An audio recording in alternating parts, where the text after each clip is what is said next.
querido irmão, querida irmã. Salut bien-aimés frères, bien-aimées sœurs.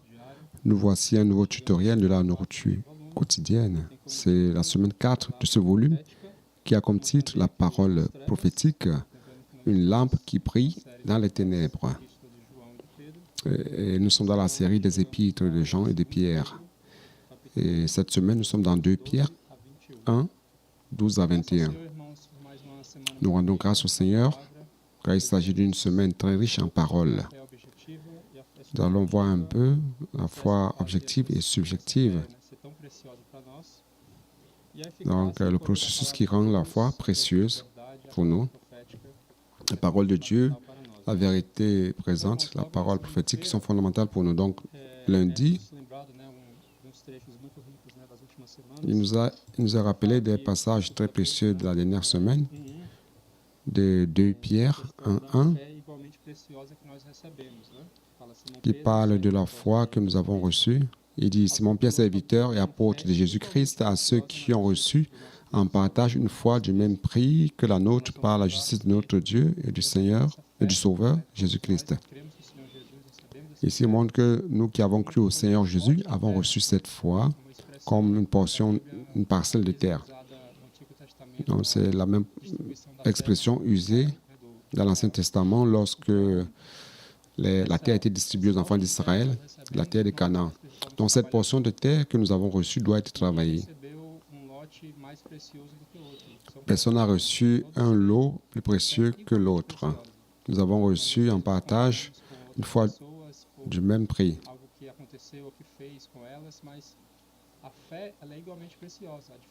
Donc la foi est la même chose. Peut-être que certaines peuvent traverser certaines situations différentes. Donc ici, l'encouragement que nous recevons, c'est que cette foi, cette parcelle de terre que nous avons reçue doit être travaillée par nous avec diligence. Alors comment cela se fait-il? Et ici, lundi, nous voyons la différence entre la foi objective et la foi subjective. La foi objective,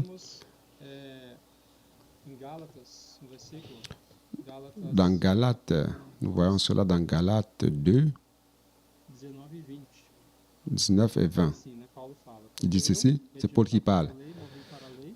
Car c'est par la loi que je suis mort à la loi afin de vivre pour Dieu. J'ai été crucifié avec Christ et si je vis, ce n'est plus moi qui vis, c'est Christ qui vit en moi. Si je vis maintenant dans la chair, je vis dans la foi au Fils de Dieu qui m'a aimé et s'est livré lui-même pour moi. Dans la version grecque de ce verset 20, quand il parle de la foi, il parle de la foi du Fils de Dieu. Donc c'est une foi objective. C'est quoi la foi objective? C'est une foi qui existe indépendamment de quoi que ce soit. C'est un fait.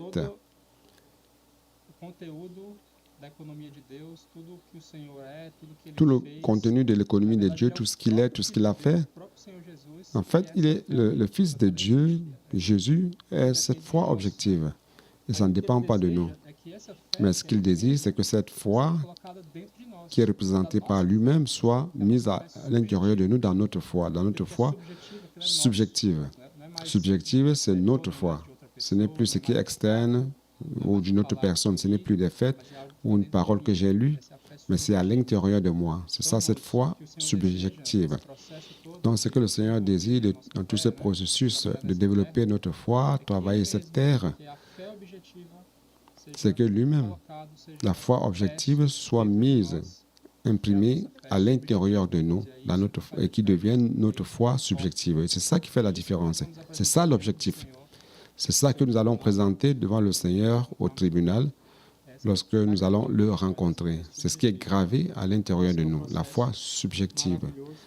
C'est ça le processus merveilleux que le Seigneur veut faire. Alors, de manière pratique, comment cela se fait-il? Qu'est-ce qui transporte cette foi objective hors de moi vers l'intérieur de moi pour devenir ma foi subjective? N'est-ce pas? C'est la parole. Nous avons vu que le point central, c'est la parole. La parole que le Seigneur parle aujourd'hui par le prophète, cette parole est comme un camion qui transporte cette foi objective. Et lorsqu'elle entre dans notre foi, en faisant l'immersion, Lorsque nous écoutons, nous inculquons, nous pratiquons cette parole, ayant des expériences, cela sera plus sédimenté à l'intérieur de nous. Et cette foi subjective devient ma foi. Oh Seigneur Jésus. Maintenant, on va à mardi, développer un peu plus.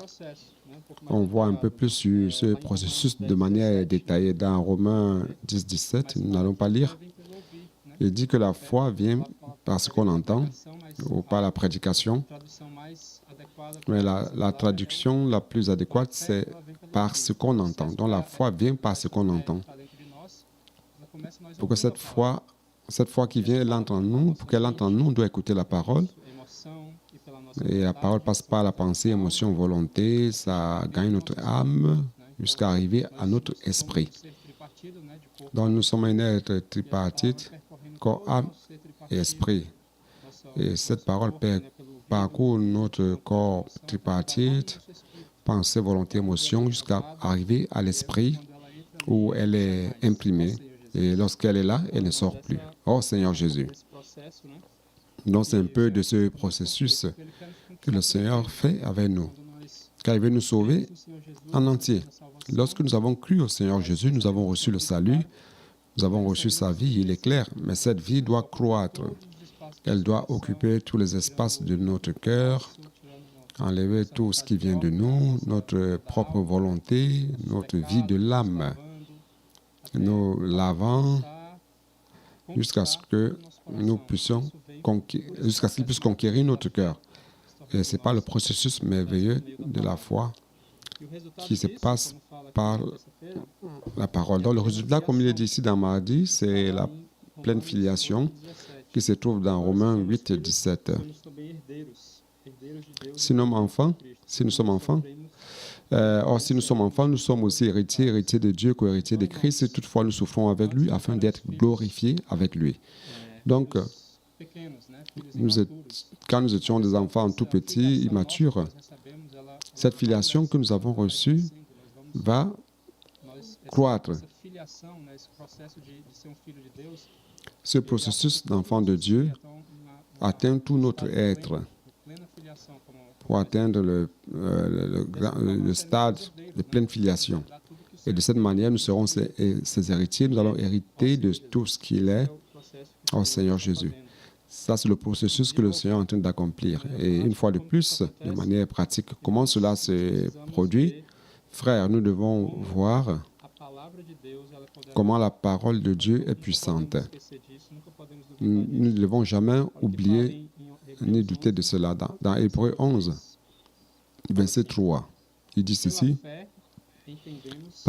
c'est par la foi que nous reconnaissons que le monde a été formé par la parole de Dieu, en sorte que ce qu'on voit n'a pas été fait de choses visibles. Frère, l'univers a été formé par la parole de Dieu. La parole de Dieu a cette puissance. Dans la Bible dit que dans Genèse, que la terre était sans forme, vide. Et au verset 3, Dieu dit que la lumière soit, la lumière fut. Donc quand Dieu parlait, il créait toutes les merveilles par sa parole. Donc frère, la parole de Dieu a la puissance pour créer tout ce que nous voyons aujourd'hui, tout l'univers. Oh Seigneur Jésus. Donc cette même parole, c'est cette même parole qui va conquérir notre cœur. C'est elle qui va apporter tout ce qu'il est, tout ce que Christ est à l'intérieur de nous. Donc allons nous attacher, nous accrocher de manière diligente à cette parole. Oh Seigneur Jésus. Et il dit aussi que tout le désordre qui est apparu dans le monde, c'est parce que l'homme a désobéi à la parole. Vous voyez donc l'importance de la parole. La parole crée tout. Et si on lui désobéit, c'est le désordre qui s'installe. Dieu avait parlé à Adam et Ève de ne pas manger de ces fruits-là. Ils ont désobéi et tout le désordre de l'humanité a commencé dans la création. Donc, la parole est très importante. Tout le désordre que nous voyons dans l'univers vient de cette désobéissance à la parole. Et aussi, d'un autre côté, c'est l'obéissance à cette parole qui va restaurer l'ordre. On va voir cela un peu plus tard. Oh Seigneur Jésus. Et mercredi, allant dans 2 Pierre, Vous rappelez un autre point très important, 2 Pierre 1, 5, 6, qui parle un peu de ce processus du développement de la foi. Il dit, à cause de cela même, faites tous vos efforts donc de manière de travailler de manière diligente cette terre que nous avons reçue, n'est-ce pas? Donc il dit, faites tous vos efforts pour joindre à la fois la vertu, la science, la tempérance, à la tempérance, la patience, à la patience, la piété, à la piété, l'amour fraternel, à l'amour fraternel, la charité. Donc vous voyez ce processus. Cette foi commence tout petit et elle sera développée. Avec la foi, on a la vertu, la connaissance ou la science. Il ne s'agit pas d'une connaissance théorique, mais subjective, pratique, qui est gravée dans votre cœur. Avec, après la connaissance, la patience, persévérance. Donc, parfois, on va passer par des situations difficiles, mais par la foi, on persévère au Seigneur Jésus. Jusqu'à arriver à la piété. Piété, c'est être semblable à Dieu. Donc, dans ce processus, on va ressembler plus à Jésus. Donc, après l'amour, on a l'amour fraternel. C'est l'amour agapé qui est l'objectif maximal, qui est merveilleux, qui est complet. Et c'est l'amour de Dieu. Cela va gagner notre cœur. C'est le résultat final de cette croissance en vie. Oh Seigneur Jésus.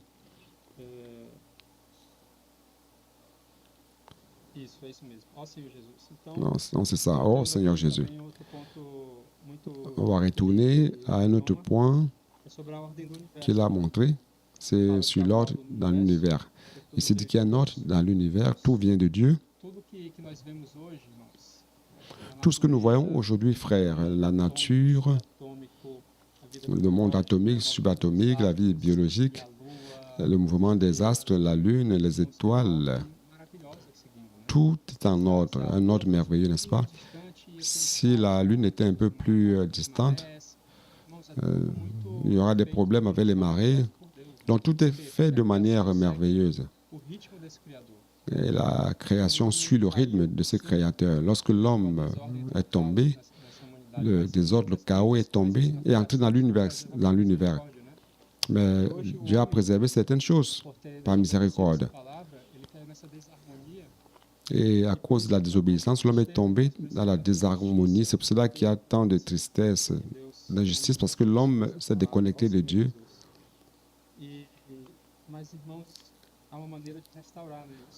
Mais il y a une manière de restaurer cela. On va retourner dans Romains.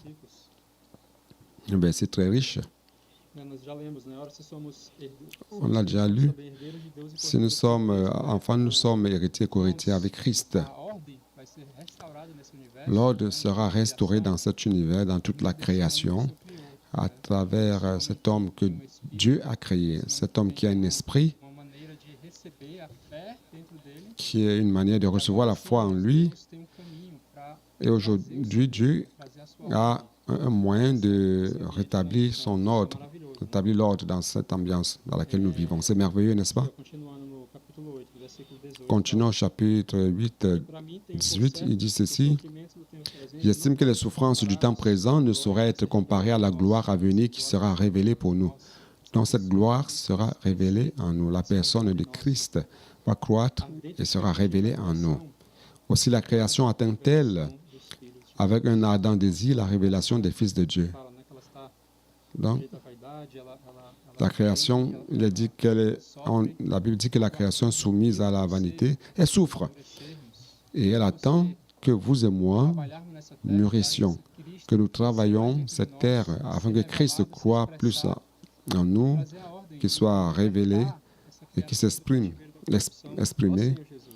pour libérer la création de cette corruption. Oh Seigneur Jésus. Et 21, il dit qu'elle sera aussi affranchie, c'est-à-dire la création, n'est-ce pas, sera affranchie de la servitude, de la corruption pour avoir par la liberté de la gloire des enfants de Dieu. Donc toute cette création est régie par un seul maître, qui est Dieu, notre Seigneur. Donc si vous et moi, nous sommes régis par lui, si nous permettons qu'il nous régisse, et que cette foi, cette vie croisse en nous et s'exprimer, nous-mêmes, nous serions comme le bâton du maître, du maestro. Pardon, comme le musicien qui aide le maestro dans l'orchestre. Donc, vous voyez, nous pourrions être cette aide de Dieu. Dieu est le maestro qui régit, et vous et moi, lorsque nous sommes alignés au même rythme et l'harmonie de ce maestro, nous pourrions aussi régir, transmettre cette régence dans la vie des personnes autour de nous, dans notre Église, dans les familles.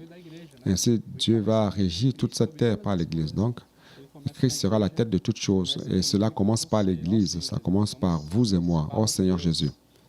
Donc, soyons les aides maestros de Dieu. Et jeudi, on va aller dans 2 Thessaloniciens 2:13.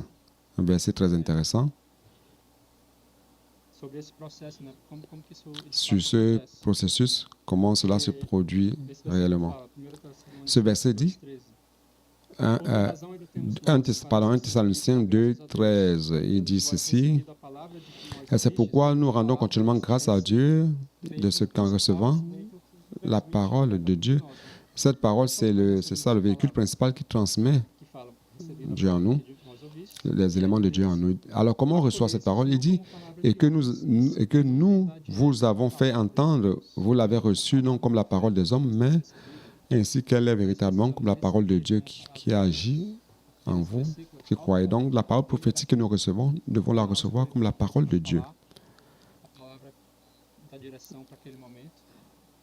Donc, Paul était celui qui est le canal pour transmettre la parole de Dieu à cette époque-là. Et les Thessaloniciens l'ont reçu non comme parole d'homme, mais parole de Dieu. Cette parole agit en eux qui ont cru. Donc, pour recevoir cette parole, nous devons croire. La foi vient de ce qu'on entend, mais on ne doit pas l'entendre d'une oreille et sortir de l'autre. La foi ne serait pas, cela ne va pas marcher, mais il faut croire que la parole vient de Dieu et pratiquer, croyant que c'est Dieu qui est en train de parler. Pour que ce processus se passe entre vous et moi, en vous et en moi, donc c'est cela. On doit croire. On retourne à 2 Pierre, verset 8. On est en train de parler de ce processus de développement, de la vertu jusqu'à l'amour. Le verset 8 dit, « Si ces choses sont en vous et ils sont en abondance, elles ne vous laisseront pas oisifs ni stériles pour la connaissance de notre Seigneur Jésus-Christ. » Donc, frère, ce processus de la foi à l'intérieur de nous nous rend actifs, nous rend fertiles. Cette foi, cette parole que nous écoutons et que nous croyons se transforme en pratique, en une attitude différente. Elle se transforme et fait en sorte que vous et moi, nous soyons focalisés sur ce que Dieu veut faire et nous nous y attelons. Ô Seigneur Jésus. Et il dit que nous parviendrons à la connaissance pleine de notre Seigneur. Il ne s'agit pas de doctrine ou de vérité dont je serai au courant tout simplement, mais il s'agit de quelque chose de subjectif qui est à l'intérieur de nous, gravé et que personne ne peut enlever. C'est pour cela qu'il vaut la peine de persévérer, de plonger dans cette parole, l'immersion raffinée, entrer tout son corps dans tout ce que Dieu est en train de faire maintenant. Ainsi, Christ va croître en nous et nous allons croître. Nous allons être cette tête maestro. Amen. Travaillant avec Jésus. Donc, continuons au verset 9, l'avertissement. Mais celui en qui ces choses ne sont point est aveugle. On a reçu la foi, n'est-ce pas, au début du processus. Si je m'arrête, si je stationne, je n'écoute plus la parole, je ne cherche plus la parole, je ne m'intéresse plus à ce que le Seigneur est en train de faire. Si je me stationne, alors je suis comme un aveugle. Je me préoccupe seulement de moi-même, de mes affaires, de mes rêves. mes activités, mon travail. Frères, nous ne devons pas regarder seulement tout près de nous. Le verset 10 dit, c'est pourquoi, frères, appliquez-vous. Donc, il a mis en oubli la purification de ses anciens péchés. Ça, c'est le verset 9. Verset 10 dit, c'est pourquoi, frères, appliquez-vous d'autant plus à affermir votre vocation et votre élection, car en faisant cela, vous ne blanchirez jamais. Donc, frères, ça, c'est la voie. Nous ne devons pas être aveugles en regardant que ce qui est tout près. Dans Hébreu, je vais parler, il dit que cette parole merveilleuse que nous avons reçue, la parole de Dieu, elle est tranchante, elle est comme une épée qui sépare jointure et moelle et discerne les propos du cœur. Dans cette parole, c'est comme une lumière qui éclaire les situations dans lesquelles nous sommes et qui ont besoin de repentance. Et les points desquels nous devons encore croître. Donc, lorsque la lumière vous expose, ne fuyez pas. N'écoutez pas le Seigneur parler dans l'Église aujourd'hui et pensez que ce n'est pas pour vous, ça ne c'est pas à vous qu'il parle et où fuir pour faire d'autres choses. Donc, frère, cette lumière vient pour nous montrer que nous avons besoin de plus de cette foi. Nous avons besoin plus du Seigneur Jésus en nous, croissant et développant notre foi jusqu'à arriver à l'amour agapé. Oh Seigneur Jésus, pour terminer ce passage, verset 11, c'est ainsi en effet que l'entrée dans le royaume éternel de notre Seigneur et Sauveur Jésus-Christ vous sera pleinement accordée. C'est ce processus merveilleux qui va nous amener à régner avec notre Seigneur. Cela vaut la peine, n'est-ce pas? Oh Seigneur Jésus. Et vendredi, à partir du verset 12, qui est le passage, la lecture biblique de cette semaine. Donc, au verset 12, Pierre dit, « C'est pourquoi je prendrai soin de vous rappeler ces choses, bien que vous les sachiez et que vous soyez affermis dans la vérité présente. » Donc, Pierre savait que tout ce processus que nous venions d'évoquer, que cela est fondamental dans la vie de chaque chrétien. C'est pour cela que, bien que distant de ses frères à qui il écrivait, il met l'accent sur l'importance de leur rappeler ces choses. Et ces choses, il se réfère à la présente vérité. Donc, frère, il est important d'écouter la parole que Dieu nous parle aujourd'hui. Nous avons la Bible, il est clair, la parole de Dieu, la parole merveilleuse de Dieu, qui est comme des rails. Nous sommes comme un train sur les rails, la parole de la Bible, qui ne nous permet pas de dévier ni à gauche ni à droite. C'est un héritage merveilleux que le Seigneur nous a donné, mais la parole présente, la parole prophétique, est une parole qui donne la direction. Donc, pour que le train aille à gauche ou à droite, car le Seigneur a des besoins à chaque époque. Le Seigneur a une direction, un gouvernement qui nous amène vers le chemin qui va le ramener pour son avènement. Donc, Pierre met l'accent sur le fait que cette parole transmet ce rythme, transmet ce qui est dans le cœur de Dieu, la vérité présente. Et dit, verset 13, « Je regarde comme un devoir aussi longtemps que je suis dans cette tente. » Donc, pendant qu'il était vivant, cette tente qui est son corps, il voulait rappeler, frère, que grâce au Seigneur, nous devons nous rappeler de cette vérité, cette parole présente, cette parole prophétique que le Seigneur nous donne. Nous rendons grâce au Seigneur. Verset 14 à 17, Pierre dit, « Car je sais que je la quitterai subitement, ainsi que notre Seigneur Jésus me l'a fait connaître. Mais j'aurai soin qu'après mon départ, vous puissiez toujours vous souvenir de ces choses. » Ce n'est pas en effet en suivant des fables habilement conçues que nous avons fait connaître la puissance et l'avènement de notre Seigneur Jésus-Christ, mais c'est comme ayant vu sa majesté de nos propres yeux. Donc, Pierre, ici, montre clairement l'autorité dont il se réfère. Lui, il était comme le canal de Dieu qui transmettait ce qui était dans le cœur de Dieu. Nous rendons grâce au Seigneur parce qu'on a cette référence dans la Bible. Donc, il ne parlait pas d'une autorité qui venait d'une fable. inventé. Ce que le canal de Dieu transmet ne vient pas de sa propre imagination, il n'invente rien, ni de sa logique humaine. Eux-mêmes ont vu, eux-mêmes étaient le témoin de sa majesté, le cas de Pierre. 17, car il a reçu de Dieu le Père l'honneur et la gloire quand la gloire magnifique lui fit entendre une voix qui disait, celui c'est mon fils bien-aimé à qui j'ai toute mon affection. Donc Pierre était à la montagne de la transfiguration lorsque Jésus s'est révélé en ouvrant la fermeture éclair pour que la gloire se manifeste. Donc c'est comme s'il avait ouvert une fermeture éclair.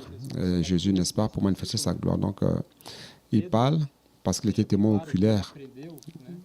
Donc Pierre aussi montre clairement qu'il a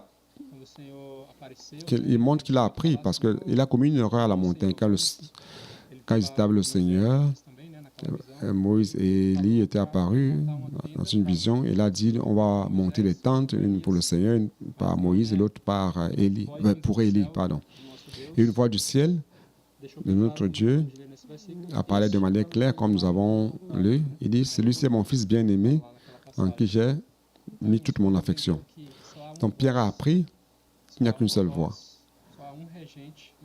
Il y a un seul maître dans cet univers que nous devons écouter, c'est le Seigneur Jésus. Il n'y a qu'une seule source. Nous ne devons pas rechercher d'autres sources. Il n'y en a qu'une seule, celle de notre Seigneur. Parce que nous voyons verset 18, nous avons entendu cette voix venant du ciel lorsque nous étions avec lui sur la sainte montagne. Dans le principe d'une seule parole, une seule voix, Pierre l'a vu de ses propres yeux.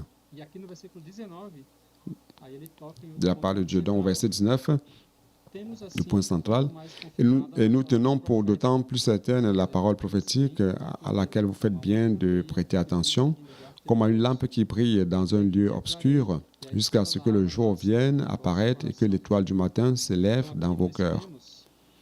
Donc ici, nous voyons ce verset, dans la version originale grecque, il y a la conjonction « et ». En grec, c'est « kai », qui montre que Pierre était en train d'ajouter un autre argument. Il n'était plus en train de parler de l'expérience antérieure comme certains le pensent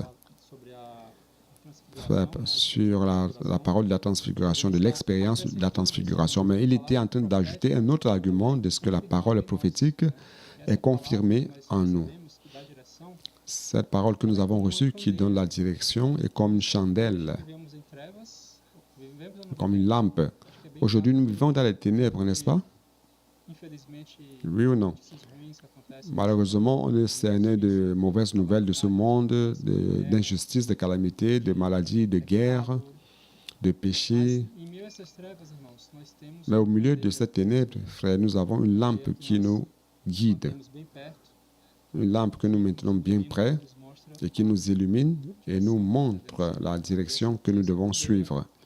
Et cette lampe, c'est la parole prophétique. Oh Seigneur Jésus, elle va nous conduire jusqu'à quand?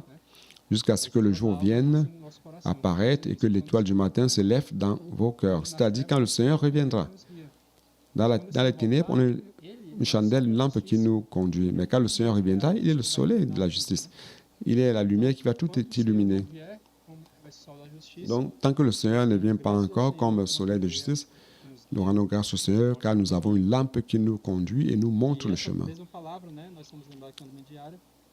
Et cette même parole, la lumière, la parole quotidienne fait référence au psaume 110 qui montre que cette lumière, ce soleil qui va naître est en train de venir. Et le psaume 110 parle de ce miracle de l'aurore. Le Seigneur est en train de convoquer une armée de jeunes saints. Ce que nous voyons avec les adolescents, les jeunes, cette révolution dans la vie de l'Église, cela montre que cette aurore est en train de s'approcher. Cette armée de jeunes saints est déjà parmi nous. Grâce soit rendue au Seigneur. Et terminant la semaine, 2 Pierre, terminant le passage, on a lu le verset 19, on va arriver au 20, il dit, Sachant tout d'abord, vous-même, qu'aucune prophétie de l'Écriture ne peut être l'objet d'interprétation particulière. C'est ce que nous avons dit.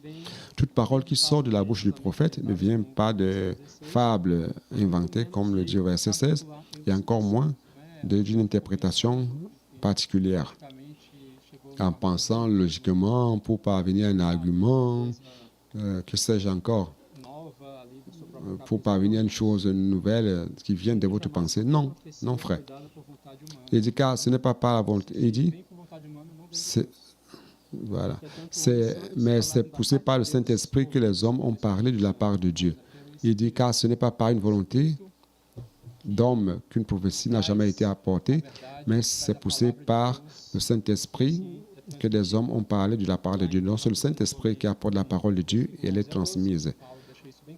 Dans Galates 1, verset 12, et Paul dit que l'évangile qu'il a reçu ne vient pas de lui-même, mais de Jésus.